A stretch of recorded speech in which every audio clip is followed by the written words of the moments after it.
కేసీఆర్ కు జై కొట్టిన జహీరాబాద్. సంగారెడ్డి జిల్లా జహీరాబాద్ నియోజకవర్గ ఎమ్మెల్యే కె మాణిక్రావు ఆధ్వర్యంలో పెద్ద ఎత్తున కార్యకర్తలు, అభిమానులు, మాజీ మంత్రి తన్నీరు హరీష్ రావు, సంగారెడ్డి జిల్లా MLA Chintala Prabhakar, Sangareddy MLA Narsapur MLA Sunitha Laxma Reddy Erravelli farm హౌస్లో కేసీఆర్ను కలవడం జరిగింది. ఈ కార్యక్రమంలో తెలంగాణ రాష్ట్ర మాజీ ముఖ్యమంత్రి వర్యులు కేసీఆర్ మాట్లాడుతూ, నమ్మి ఇల్లు ఇచ్చిపోతే మళ్ళా వచ్చేసరికి ఇల్లు కాలిపోయింది అనే పంచ్ డైలాగ్కి వెళ్లడం జరిగింది. నేను ఎప్పుడు గుద్దాలో, ఎలా గుద్దాలో నాకు బాగా తెలుసు. సమయం కోసం ఎదురు చూస్తున్నా.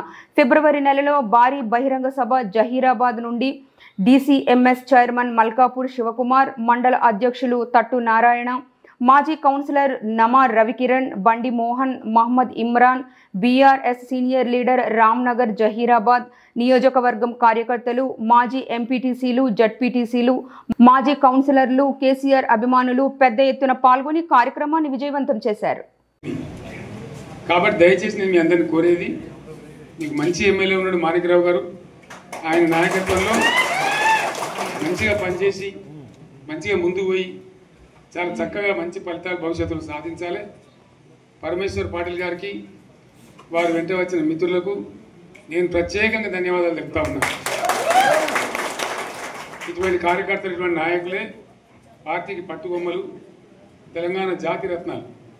తెలంగాణకు ప్రమాదం వచ్చిందన్నప్పుడల్లా ఇటువంటి బిడ్డలే అక్కడో లేచి నిలబడి వాళ్ళ మా తెలంగాణని ఆ సోయి చూపెడతా ఉన్నారు. మీరు నడిచిన 140 కిలోమీటర్ల పాదయాత్ర వృధా పోదు. ప్రజలందరూ మిమ్మల్ని చూసిండ్రు. దాంట్లో తోపట కూడా మీతో ఎంతోమంది మాట్లాడిండ్రు, అడిగిండ్రు మిమ్మల్ని ఎందుకు పాదయాత్ర ఎత్తున్నాయి.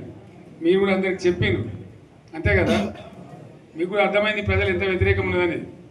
సో ఆ రకంగా మీ పాదయాత్ర వృధా పోదు, మీ కష్టం వృధా పోదు. తప్పకుండా రాబోయే రోజుల్లో విజయం మనదే.